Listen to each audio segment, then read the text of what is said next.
안녕하십니까. 세상 읽어주는 남자 이상훈입니다. 오늘은 반도체 칩이 맞춤형 제품으로 진화해 간다는 주제로 한 말씀 드리겠습니다. 이 최근 외신에서는 엔비디아의 암피어 GPU인 RTX 30 시리즈와 AMD의 GPU 신제품인 라데온 RX 6000 시리즈의 스펙을 다룬 기사가 많습니다. 이와 관련해서 얼마 전 엔비디아가 암피어 GPU에서 탑재한 그래픽 D램이 GDDR6X라는 맞춤형 제품이라는 사실을 알려드렸고 그 의미도 짚어드렸습니다.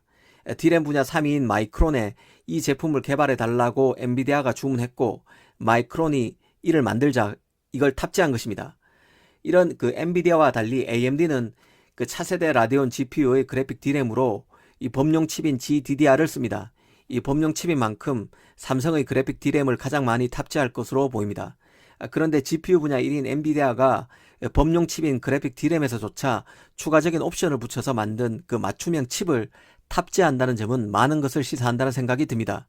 시장이 분화되고 있고 업체 간 경쟁도 치열해지면서 그간 범용 칩으로 분류됐던 제품도 맞춤형 칩으로 진화하고 있음을 유념해야 합니다. 이런 점을 천천히 짚어드리겠습니다.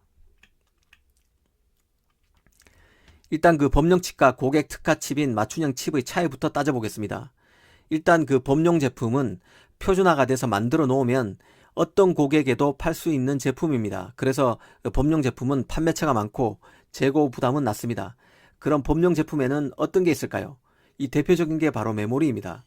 가령 D램 반도체의 DDR, LPDDR, 그래픽 D램의 GDDR 등이 여기에 속합니다. 이런 제품은 국제 반도체 표준 협의 기구 등에서 표준을 정하고 메모리 업체들도 표준대로 제품을 만들고 메모리를 사용하는 기업들도 그 표준대로 메모리를 사용할 수 있게끔 시스템을 설계하기 때문에 범용으로 사용할 수 있습니다. 하지만 최근에는 메모리에도 고속 고용량을 요구하는 경우가 많아지면서 메모리 적용 분야별로 점점 더 고객들이 특화 제품을 요청하는 경우가 늘어나고 있다고 보시면 됩니다. 이번에 엔비디아가 이 마이크론에 맡겼다는 GDDR6X 같은 게 바로 그런 예에 속합니다. 기본적으로 GDDR6X는 GDDR6에서 번영된 버전입니다. 이 GDDR과 동일한 플랫폼을 사용하지만 GDDR6와 동일한 플랫폼을 사용하지만 더 빠른 데이터 전송 속도와 더 높은 대역폭을 제공합니다. 이 덕분에 GPU 업체들은 현재 보드 디자인을 크게 바꾸지 않고 그래픽 카드의 설계가 가능해집니다. 이번에는 맞춤형 칩이라는 고객 특화 제품의 특징을 한번 보겠습니다. 이런 칩은 오직 한 고객만을 위해 만드는 칩인 만큼 칩 제조사 입장에서, 그러니까 파운드리죠. 이 파운드리 입장에서 칩 가격을 높게 받을 수 있지만 만약 만들어 놓은 제품을 그 고객에 못 팔게 되면 다른 곳에 팔 수 없으니 위험 부담도 큽니다. 미국 정부가 하웨이를 규제할 때 하웨이가 직접 설계한, 그러니까 하웨이 자회사 팹리스 하이실리콘이 직접 설계한 제품을 만드는 파운드리를 강하게 규제했는데요.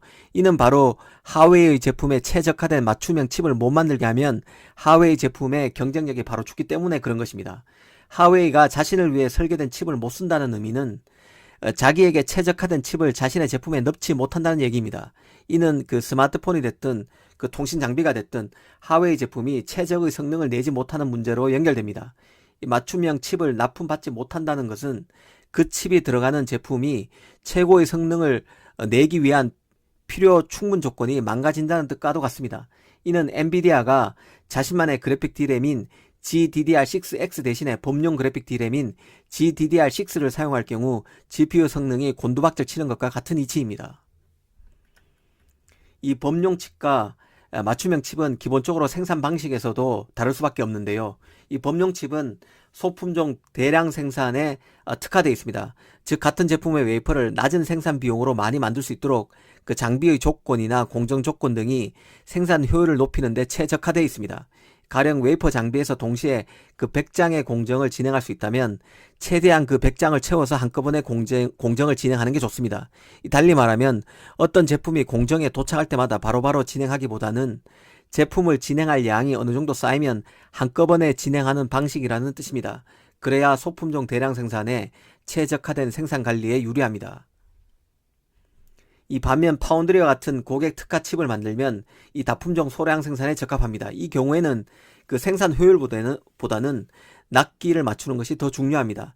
그래서 생산해야 할 제품이 오면 장비 한 개만큼 웨이퍼를 채우기 위해서 대기하기보다는 납기를 맞추기 위해서 바로 공정을 진행하는 것을 선호합니다.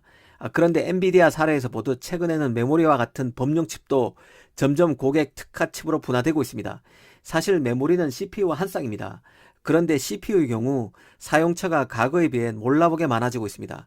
그러니 D램도 달라질 수밖에 없고 그 과정에서 더 세분화되는 제품이 나오는 상황입니다. 가령 예전에는 CPU가 PC에만 들어갔었습니다. 하지만 이제 CPU는 휴대폰에 들어가는 AP에도 들어가고 자동차에도 들어갑니다. 그러다 보니 이런 CPU에 맞춰서 D램도 바뀌어야 합니다. 이 모바일 D램이 나왔듯이 자동차 D램도 생기고 있습니다. 그 과정에서 범용 D램에서 더 특화된 D램이 나오게 되는 것입니다. 앞으로 기본에 옵션이 붙은 칩이 점점 더 많아질 것입니다.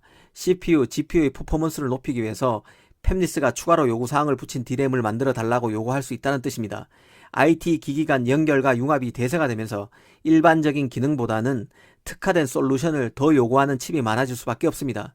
마치 파운드리의 특정 공정에서 분화된 공정이 자꾸 생기는 것처럼 말입니다. 이제 엔비디아처럼 AMD도 삼성에게 특화된 그래픽 D램을 주문하는 날이 조만간 올지도 모른다는 생각이 듭니다. 감사합니다.